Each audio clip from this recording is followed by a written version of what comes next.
For those of you who may not know me, I'm Mike Eisenberg. I'm a professor at the University of Washington, and I am a teacher. I was in South Dakota last week sharing this kind of message, not just for school library information technology programs, but I use the term for all libraries today because our public libraries and our academic and even our corporate and public sector libraries need the lit message. Library information and technology, we need to own it. So I'm going to get right to my part. I'm supposed to give the big picture, and then Sarah's going to do on the ground, say, Mike, let's talk about reality. And then Susan is going to pick it up with the view from the community and parents and whatever, and the advocate. And I have you know that the whole country, in some ways the world, has been looking at what we've been doing in the state of Washington. Because we know times are tough. And we've been hit pretty hard here, but nowhere has held on and is actually turning it around more than the state of Washington. And it's, I'm really proud to be from Washington and to go places. I've had South Dakota, back east, whatever. Things are as bad as they are here, they're worse there. And they're worse because they don't have the lit message, right? So, you all know what I'm going to start with. I always start with this, right?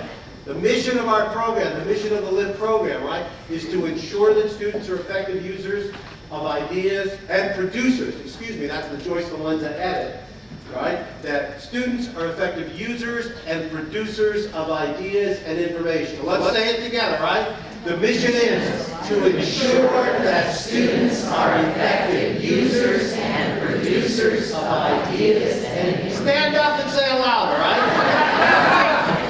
Right? The mission is to ensure that students are effective users and producers of ideas and information. All right. Everything begins and ends with the mission. That's the litmus test. When you think about, well, they're cutting my time, and you should be able to say, well, okay, so what's the best thing that I can do to fulfill the mission? To ensure that my students are effective users and producers. Is this the best use of my time and effort? Is this the best organization of my program?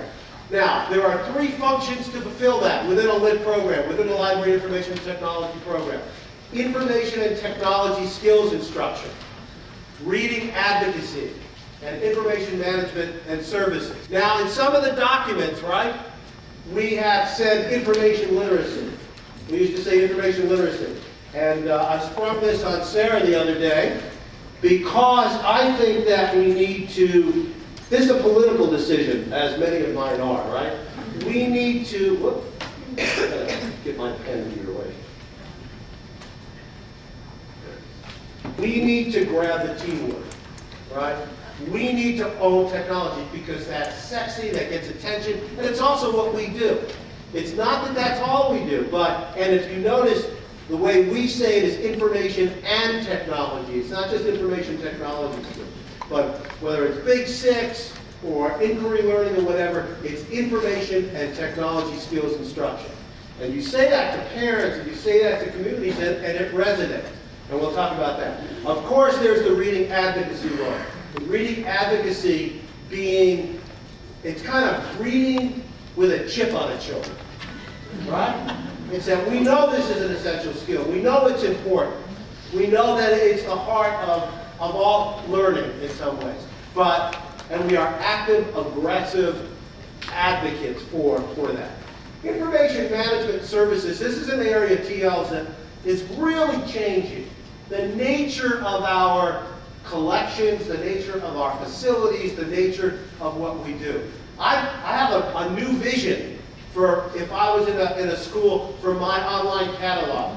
My interface to the online catalog would be something called the Wikipedia.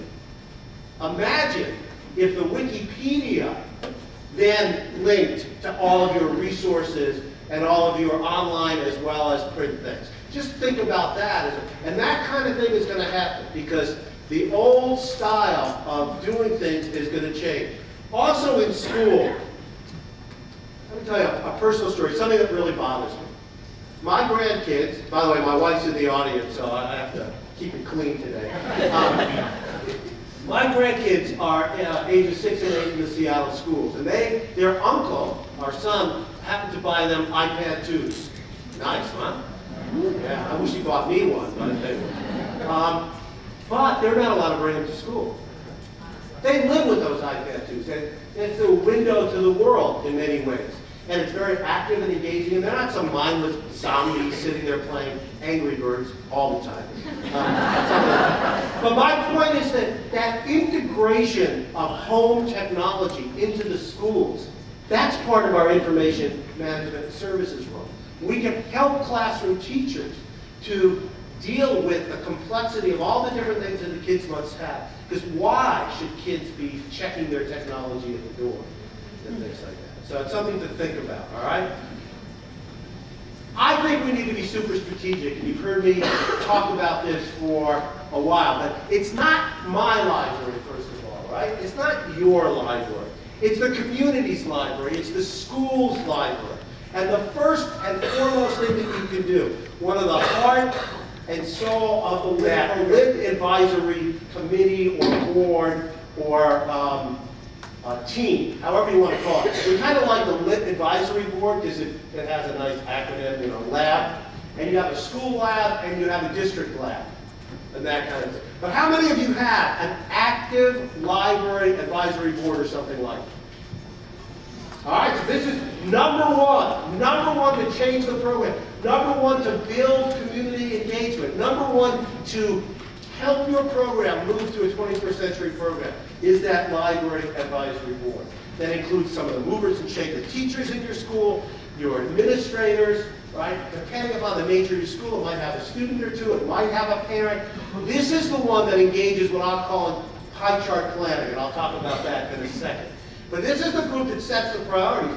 This is the group that will advocate and say, we need to increase time for our teacher librarian. We need to stop them being used for other things and whatever, because the library aspects, the reading advocacy, the information management. So that advisory board, if you do nothing else from this conference and from this presentation, Monday, start forming your lab. Start forming your library advisory board.